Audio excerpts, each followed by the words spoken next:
Tamers.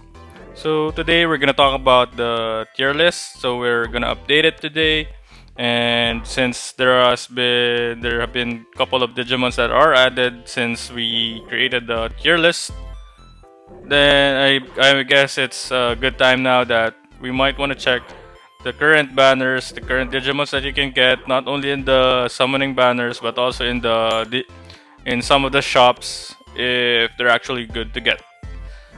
So let's start. So let's look at the SS rating first. There's no Digimon added here since Apocalypse went out. So it's still the same. Apocalypse is still leading the pack. And yeah, basically Apocalypse changed the meta when he entered the game. Most of it is because of the main skill removing the buffs by 5 turns or reducing the buffs by 5 turns. And even better, he's inflicting blind to 4 enemies. So that's the main skill only, and there's a couple of effects as well for the sub skill and passive, but we're not gonna cover it anymore. We did cover this before. Apocalypse is still great. So yeah, and looking at the SS rating, basically that's it. Nothing else is added, so we can move on to the S rated.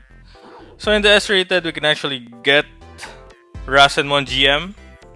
So he's the only additional one. You can still get Rasenmon GM up until I guess August 31.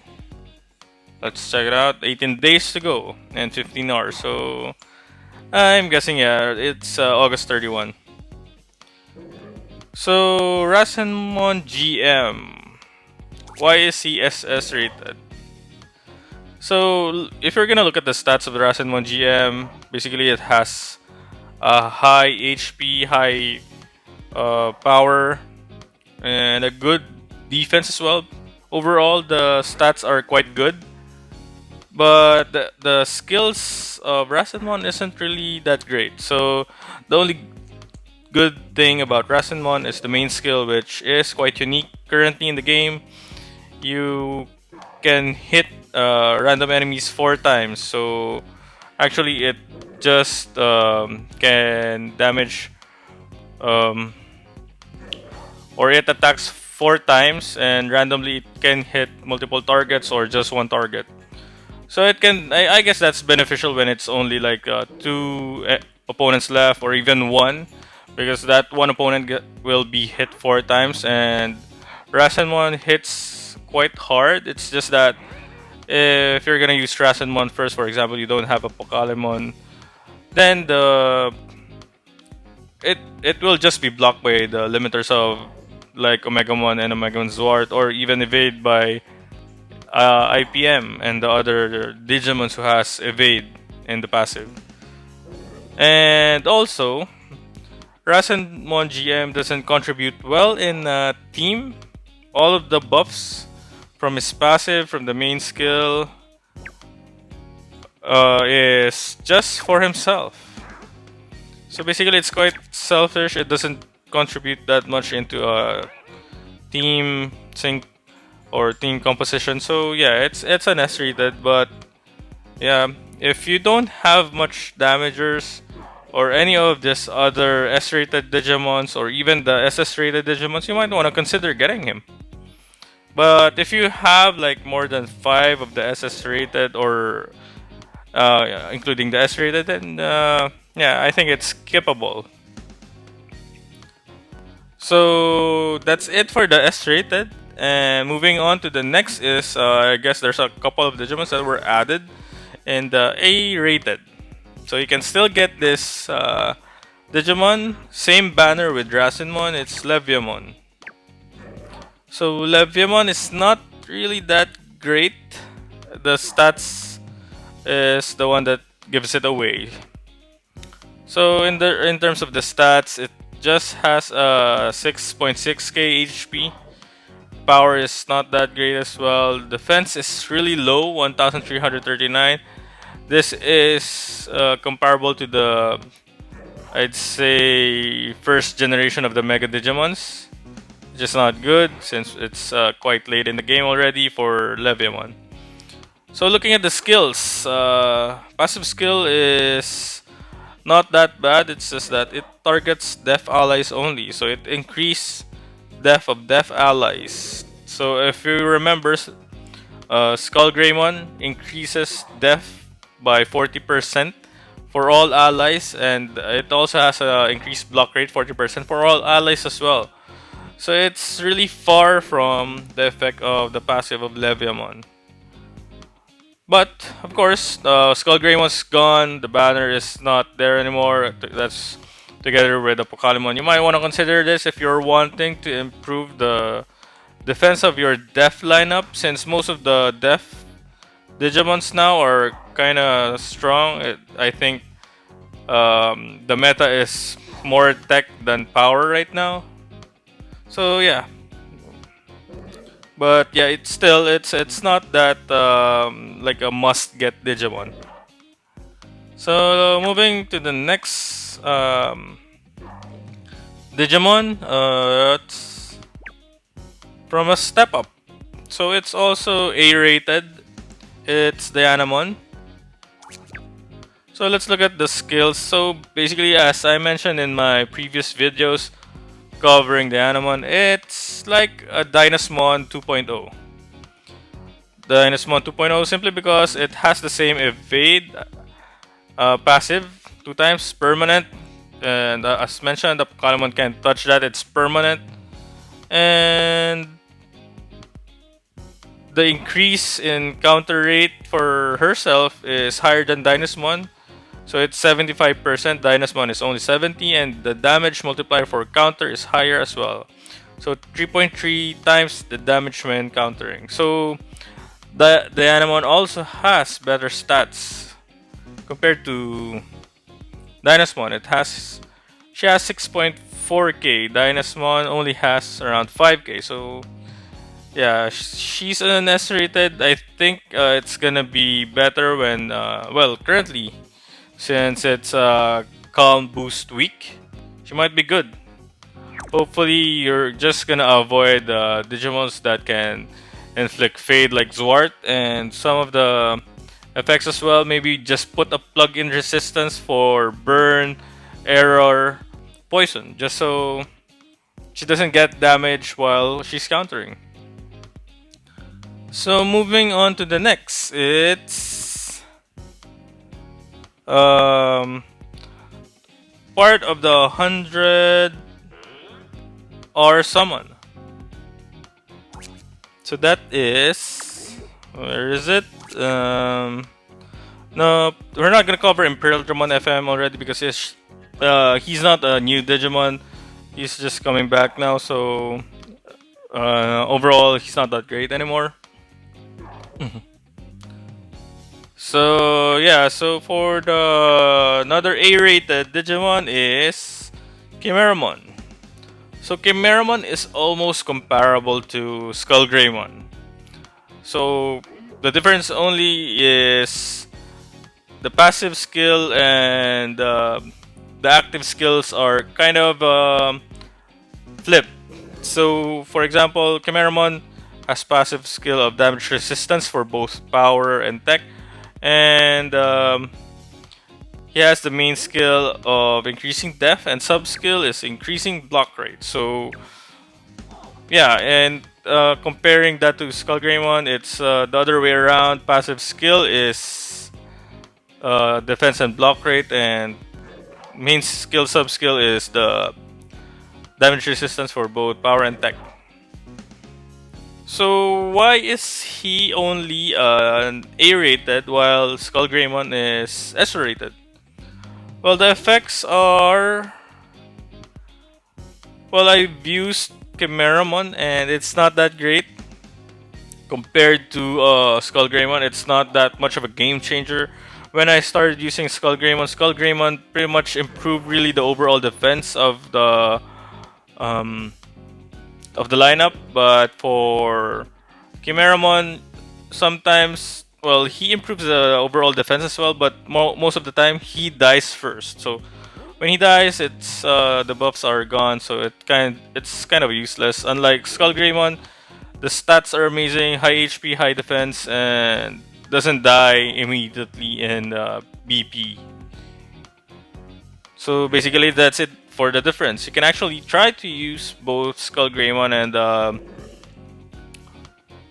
and Kimeramon in Battle Park and just the same lineup. It's just that I think you're gonna lack offense with just that, especially, for example, one of those 3 damagers that you get is either blinded or eliminated. So, for the next Digimon that we're gonna talk about is... Oh yeah, before the last Digimon, well, not the last, or at least for the A-rated, let's just look at Mutissimon. Oh no, wrong banner. There we go. So Mutissimon is Mega Digimon.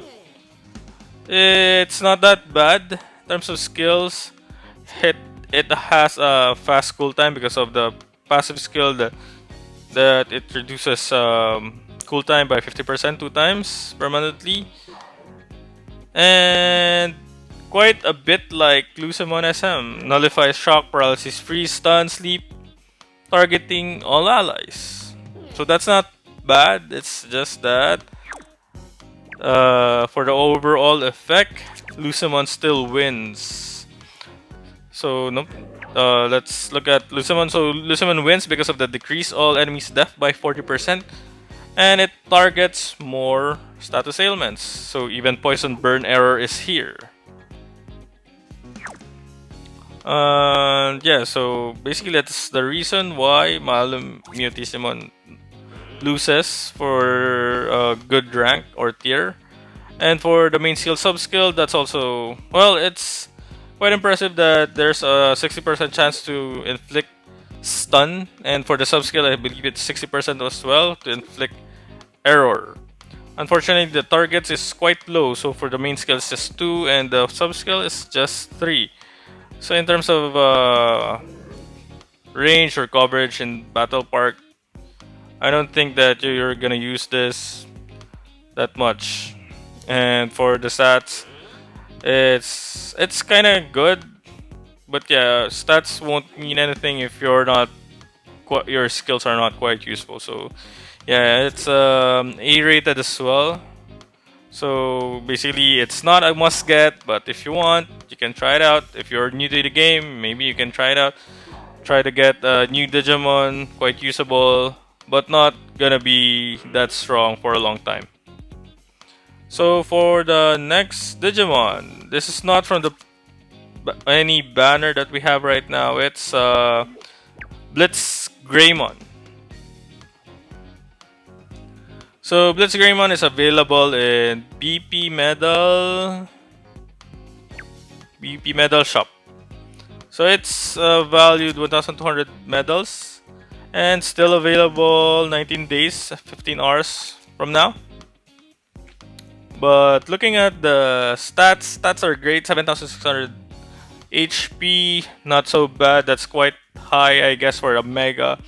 Power 3,700, decent, but not too high. Def is above average as well, 2,078, and speed is 22. So for the main skill, so basically it up one's own critical rate by 50%, which is not that bad. But it doesn't have any multiplier, so it just increased power by 25% per use of the skill. That goes as well for the sub skill. So one set of round makes it an increase of power for 50%. Not bad. And so the only downside of this is that there are redundancy in terms of um, effects. So for the passive skill, it's actually quite good because of reducing all enemy power damage resistance by 40% and down all enemies death by 30%. So it's quite good, but unfortunately, like I said earlier, we're currently in the tech meta rather than the power meta. So with that, I think we have to wait for a good set of, or like a better set of power Digimons. Because before, Omegamon was good enough just to build the power Digimon lineup around Omegamon was already good enough. But now, Omegamon is an S-rated only Digimon. It doesn't cut out just having Omegamon. You need to be creative on doing a good lineup. So basically, maybe in the future, we might want to check it out if Blitzgreymon will actually have a higher ranking or tier than this. And for the last Digimon that we're gonna cover, it's Titamon Brave. So Titamon Brave is also part of the step up, including the Animon. So it's a guaranteed super rare at step 5. So we can get Titanmon or Titanmon. If you're new to the game, you might want to check it out. It's not that bad, but like I said, it's not gonna be for a long time if you're gonna use Titanmon. Am I saying it right? Titanmon, Titanmon. Or the details. Okay, Titanmon without an N. So yeah, skills wise, this is good for Clash Battle, but not for BP because the main skill only targets one or single enemy, and it has a multiplier of 2 times. It's kind of like Omega 1.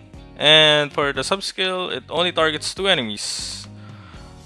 40% chance to inflict stun, so it's quite low. Huh? Yeah, so looking at the passive skill, it's also not that great. Decrease in all enemy power damage resistance. It's almost like the same with Blitzgreymon, but this one has a lower HP, and same reason that it's not that great of Digimon or tier. So it's just B rated. So I believe some of the viewers or tamers commented on the ratings before of why they don't agree on the B rank here in in this tier list. So basically, the reason why is that these are special effects that inflict evade, and of course there are a lot of Digimons that are B rated, but I can't cover it all. I'm just being specific for the evades because evade is really good in terms of defensive skill. So if you guys haven't checked this Digimons out, you might want to check it out just so maybe you can see the reason why I'm putting this guys in B rated and not other B rated Digimons anymore. Basically, it's an interest of time. It's taking too long right now, and if you're still watching, thank you for watching. Don't forget to like and yeah, basically like and subscribe. So yep, that's it for our tier list. And if there's gonna be a new Digimon release, new banner, maybe a couple of Digimons, we're gonna update the tier list. Maybe remove some of the Digimons here that are already dropping off the list. And yeah, till next time, till the next tier update. And that's it. Bye.